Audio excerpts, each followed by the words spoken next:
The Dolls have been performing in Albuquerque since 1996, and each year the drag troupe stages an outrageously fun holiday show that plays to packed houses. This year the Dolls take on PBS favorite Downton Abbey. Founder Ken Ann Sloan, also known as Tequila Mockingbird, came in character as the Dowager Countess to chat with MIF producer Megan Kamerick about this year's holiday show. Ken, or Tequila Mockingbird? Let's try Lady Grantham. Lady Grantham, all right. You are here from the Dolls, and I wanted to ask you just a little bit before we talk about your current show. You started the Dolls in 1996. Did your first show, the Joan Crawford, Marilyn Monroe Christmas show. That's at right. the Chemo. And to everyone's surprise, it sold out the theater for 3 nights. Why do you think your shows are so appealing, especially around the holidays? Oh, the pageantry, the spectacle, and the camp element for sure. So yeah, with that show, we were like, oh my God, the Chemo Theater, it's such a large theater. And people were saying, oh, you'll be lucky to get like 10, 15 people, and it sold out. And so. That, you know, was it sort of, what was the drag show scene like here when you started it? There wasn't a lot of drag in Albuquerque at that time. You had like about 4 or 5 drag performers at most. I think the Dolls changed that a little, brought it to the more of the public attention. We definitely have a very large straight following, probably even now a larger straight following. Now I think there's probably like, gosh, well over 100 drag performers, and I think a lot of that is to do with, you know, RuPaul's Drag Race, and there are so many up and coming performances. So it's great to see it go from very small to being a very big thing here in the city. So that's interesting. You think your audience is even more straight audience members than Yeah, gays. I That's think so. interesting. Why It do you is. think that's true? Well, I think because we are theater, and like I said, the camp element for sure. I think people are curious. I think that they know that they're going to go there and have a good time. And with drag humor, you can get away with so much. You can say just about anything, and What are your people are shows tickled. like? Yeah, everything is fair game. I mean, satire on Satire, yeah. politics, culture. Politics, yeah. We just don't poke fun at, you know, the right wing. We make fun of the left wing as well. We, you know, everything. And I think that's what makes humor great, is when you do everything is fair game, it tends to not be so nasty or one-sided. So I think that's a definite appeal.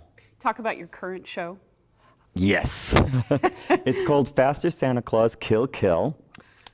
For the Russ Meyer film. Yes. Faster Pussycat. Yes.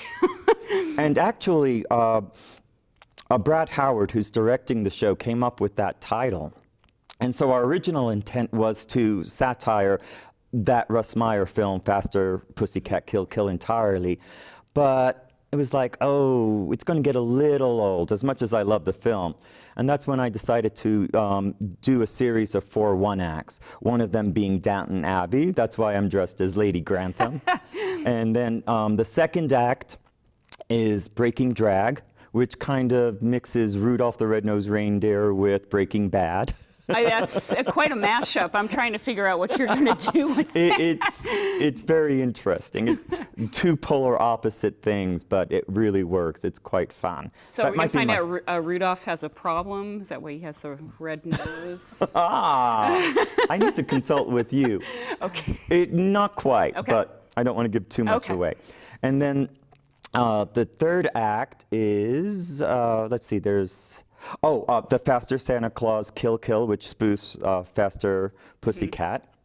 And then the last one is Sex in the Berkey or Coronado Mall Christmas, which is kind of like Sex in the City set in Albuquerque. At the Coronado Mall? At the Coronado Mall. So talk about, you're doled up as the Maggie Smith character. Yes. Downton Abbey, the Dowager. Why the Downton parody? What prompted that? Because I'm such a fan of that show. I love that show. I'm addicted to it. And Why And do then you I thi- love Maggie Smith. She is great. Yeah, she's probably my favorite actress. So what is, can you tell us anything about the parody? I saw something about Santa Claus turning Downton into his work. Right. Well, in the series Downton Abbey, so many times they're trying to save Downton Abbey, you know, and keep their home. So in this, Santa sends them a letter saying that they're a bunch of egotistical, lazy, worthless people, which.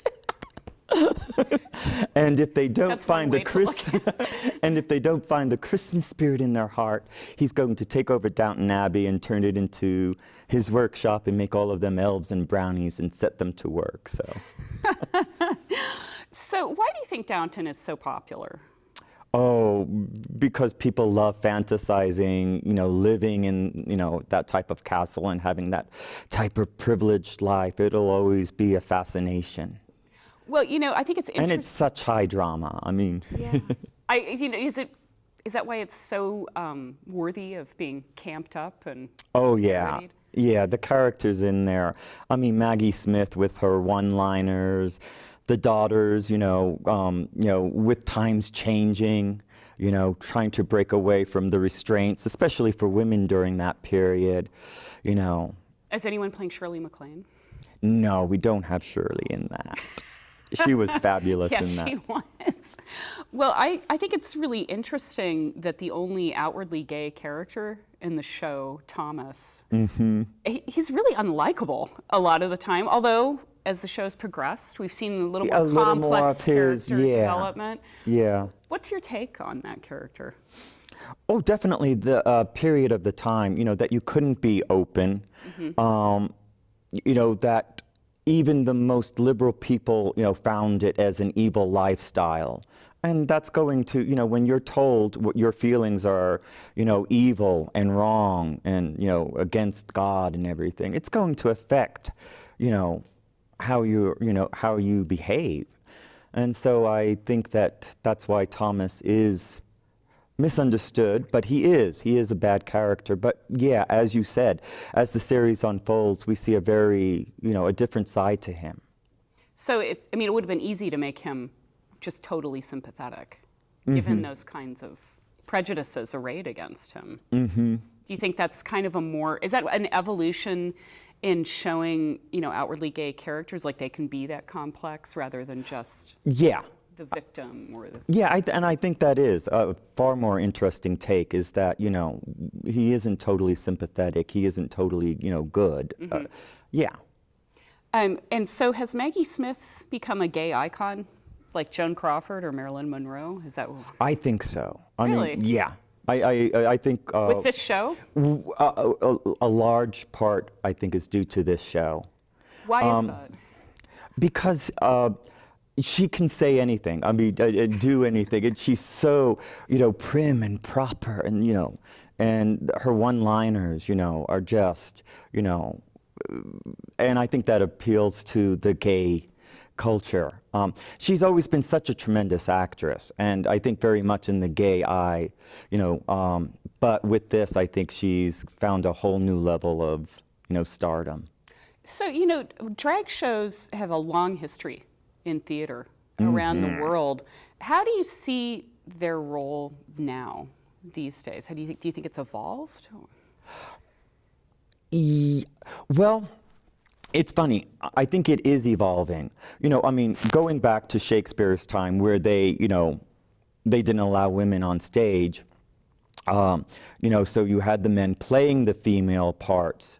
You know, that was wonderful. I mean, I would love to have gotten to be Juliet and Lady Macbeth. I think then, you know, with the 60s, as it started, you know, taking off more and more, we kind of got trapped there, you know, in, you know, that you kind of had to have a wisecracking, potty mouth, and, you know, which was fun. And, but I like, with the 80s, with Charles Busch, you know, doing legitimate theater, and that's what I like about the Dolls, is that we do legitimate theater. You know, everything we do are, you know, plays, usually original works. And who was Charles Busch? Charles Busch was a playwright, an actor, who came onto the scene in the early 80s, and he had so many wonderful plays like Vampire Lesbians, Oh, okay. and Die Mommy Die, and was a great influence definitely for the Dolls. Mm-hmm. It was like, wow, this can be on stage. We can do full-length plays and do the male and female parts. So that's what appeals to me with drag. I Not think- just lip syncing and emceeing. And this show, you guys are going to have live singing. Yes, yes. Oh, are you excited? Yes, nervous and excited. Because with drag, it's usually, you're lip syncing. And lots of drag queens do sing. I'm not one of them, but I think I'm doing okay. I'm wondering, given that you can say anything, do anything in drag, is that why, I'm wondering if that's why it's so appealing at the holidays. It's a time you're told to feel all these ways. Yes. And it's really stressful. Yes, and I think that's why with the Joan Crawford, Marilyn Monroe Christmas show, I think that was such a great show to be our first show.